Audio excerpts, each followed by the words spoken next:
vezes o que aconteceu e as pessoas não entenderam, eu vou continuar repetindo. Porque a gente não pode e não vai normalizar o que aconteceu aqui. A gente não vai normalizar.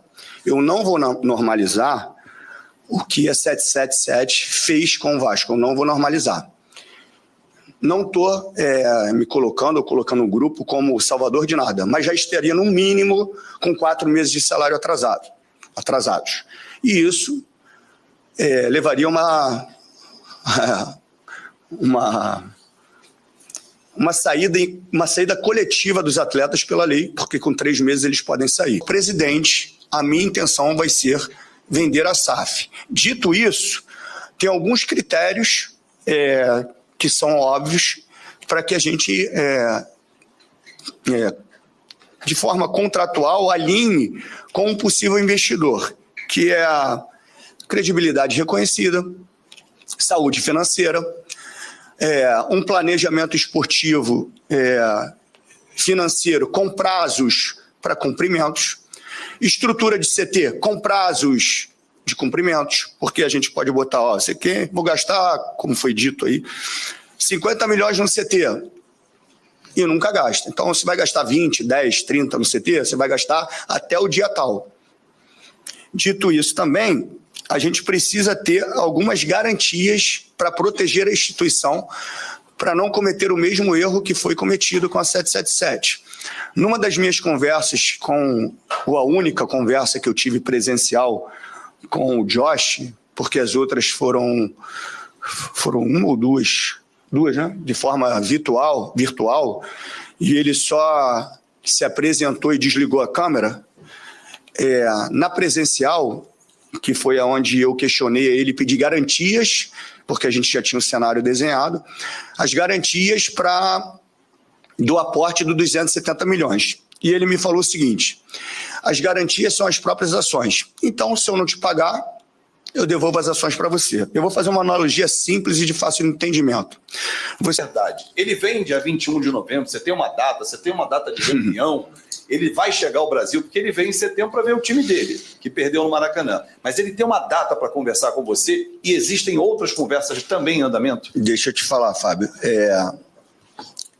Existe alguns investidores, mas eu tenho que ter muito cuidado quando eu falo alguns investidores, porque as pessoas acham que já são negociações avançadas, que está perto de fechar. Não, existe alguns, não um só, existe alguns, e existe o NDA assinado. O NDA nada mais que é uma confidencialidade desse início de conversa, que eu não vou chamar nem de negociação. Isso é comum no mercado executivo. E através desse NDA eu não posso falar quem são os investidores. O que eu posso falar é que já tem mais de um mês, muito mais de um mês.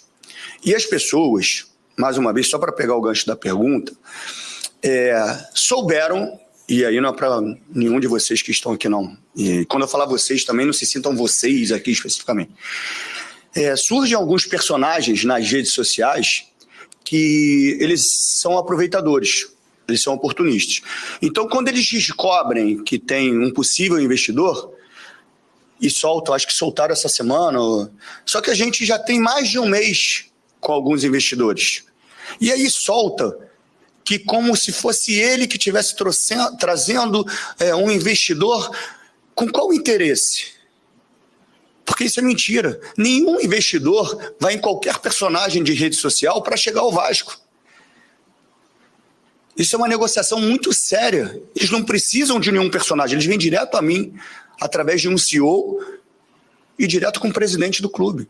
Então, esses personagens tentam entrar no circuito para ter algum tipo de benefício.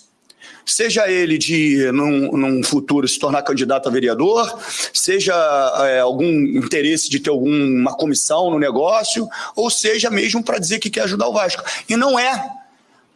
Não é. Porque as pessoas usam o Vasco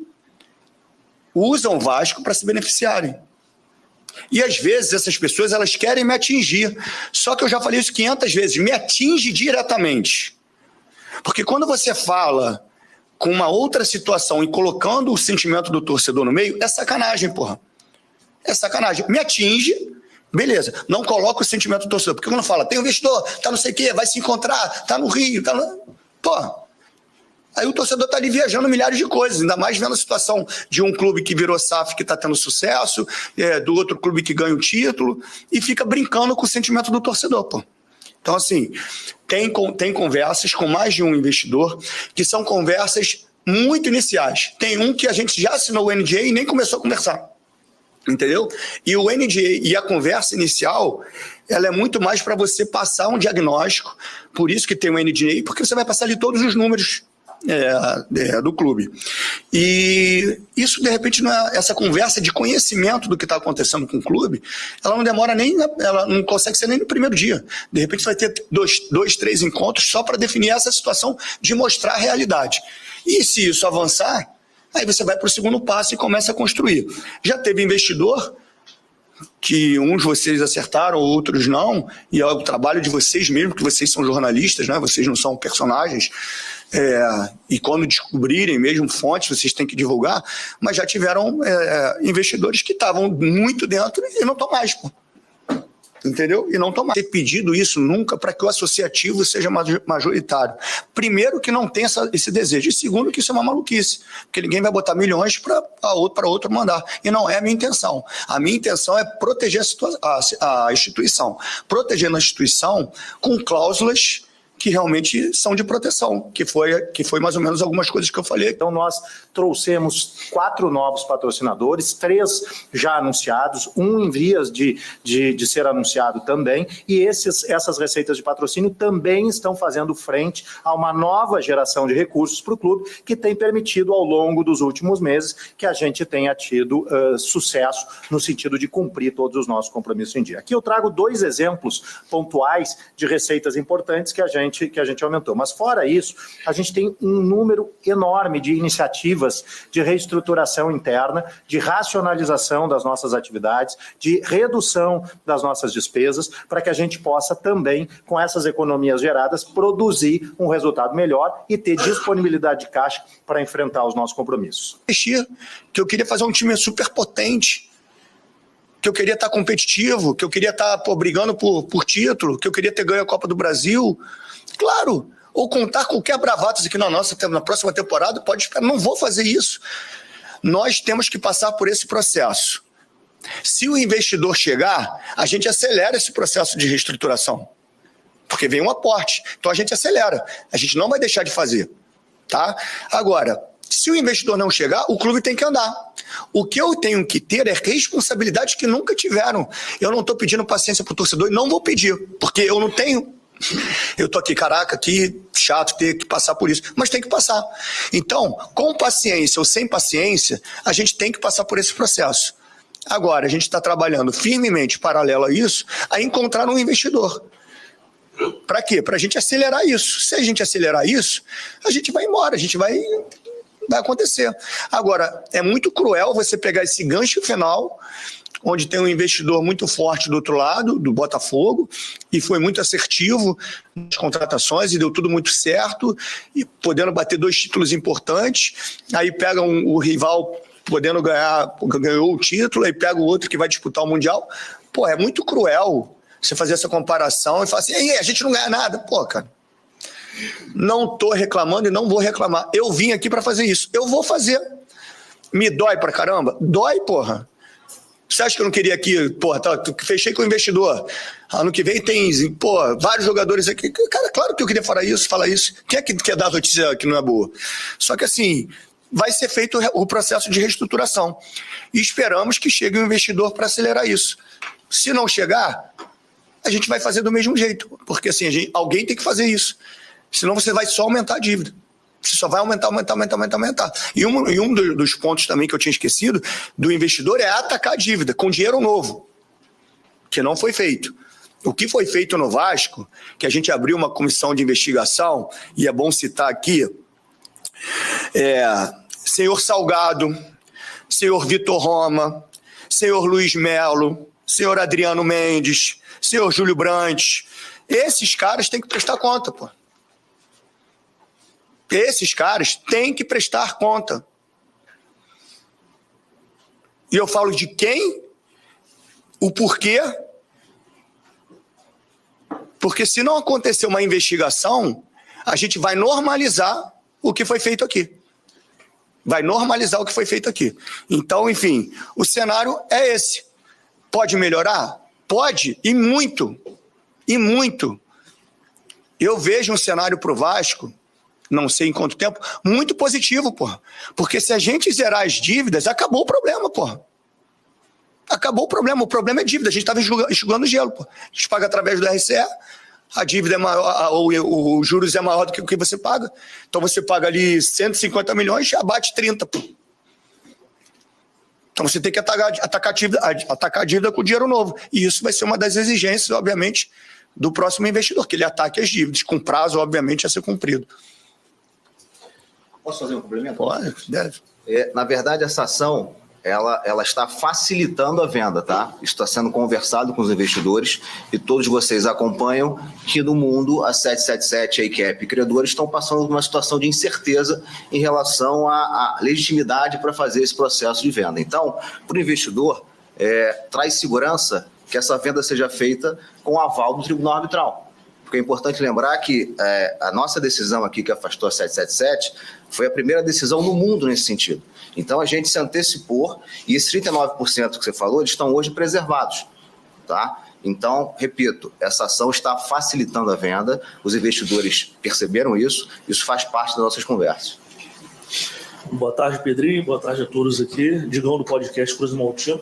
Vou aproveitar um gancho que você pegou e soltou aí, lançou para a rapaziada, sobre planejamento para o ano que vem. Muito torcedor, né, questionou algumas contratações do meio de ano, né, a não vinda do zagueiro, criou aquela história toda. Qual a expectativa, né, que o torcedor pode aguardar para o próximo ano em termos de contratações para o time do Vasco diante de todo o cenário que está acontecendo com o Vascão? Então, só pontuando as contratações que foram feitas na janela, as 3 primeiras já foram ditas lá atrás na estreia, que foi Coutinho, Souza e o Alex. Eu não preciso voltar nelas. É muito cruel você fazer uma avaliação num momento duro, entre aspas, delicado. Vocês têm tanto acesso quanto a mim, quanto a toda a equipe de scout e gestão esportiva, a qualquer atleta que vem. Então ninguém consegue enganar ninguém, né? Por trazer um jogador bom, se ele é ruim, você vai saber que ele é ruim. Então, assim, vocês têm acesso a alguns aplicativos esportivos para ter dados, números, vídeos. O Maxime Rodrigues é muito bom jogador. Um ponto sobre o Max, foi divulgado um valor e ele foi repercutido, né? Que teria sido gasto um valor. Ninguém se deu o trabalho, porque em Portugal, pela legislação, você pode publicar o valor, está lá no time Gil Vicente, por quanto foi feita a transação. Alguém foi lá olhar? Quanto foi que falaram para vocês que foi a transação? Entra lá no Gil Vicente e vê quanto foi a transação. Entra, vocês estão falando por quê? Vocês sabem disso? Foi 1,5. Não quero falar em números.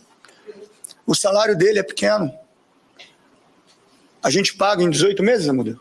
18 meses o pagamento da transação.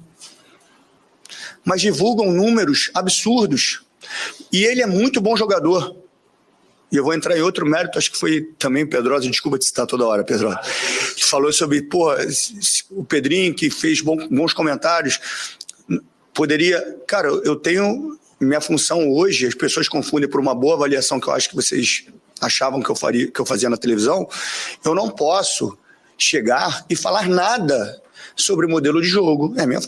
Imagine, já que eu te citei, Pedrosa, imagine o Pedrosa treinador, chega e fala assim, Pedrosa, olha só, tu tem que jogar assim, porque tu não tá jogando assim, tu tem que botar o fulano, tem que tirar... Cara, todos os questionamentos sobre técnica, tática, substituição, escalação, ela é direcionada para a comissão técnica. É lógico que se pedir a minha opinião, eu dou a minha opinião, mas não é a minha função. A minha função hoje, eu tenho um scout, eu tenho gestores esportivos, obviamente, que passam para mim e eu dou o aval, a canetada junto com a modelo. Simples assim. Agora, o Jean pode estar jogando bem ou mal, também não quero falar para não falar do jogador, mas o cara não pode ser convocado para a seleção chilena e ser ruim. Vocês têm informação sobre o Jean. No jogo que o Jean fez pro Bahia, contra o Vitória, ele fez um bom jogo. Pode ter caído de rendimento, mas é um contexto. É um contexto que, de repente, faz com que ele não renda o que ele rende. Mas ele é bom jogador, pô. Só que para nós, e aí pegando um gancho também da minha função, é muito mais fácil a gente ir num embalo de uma onda, porque é difícil ir contra a maré mesmo. Às vezes a gente acha uma coisa, mas está todo mundo indo para um lado e a gente fala, vai junto, porque você ser contra é diferente. Então, assim, todo mundo fala, o Max é não sei o quê, o Jean não sei o quê, aí vai todo mundo junto. Analisem com um pouco mais de calma a questão de jogar bem ou não, a questão de minutagem ou não, para definição se o cara é bom ou não. Eu posso afirmar para vocês que os dois são bons jogadores. Os dois são bons jogadores. Agora, o que a gente tem que fazer para a próxima temporada? Dentro de um planejamento financeiro, sempre respeitando, porque o que aconteceu é que falaram que ia ter um aporte, contrataram milhares de jogadores superfaturados,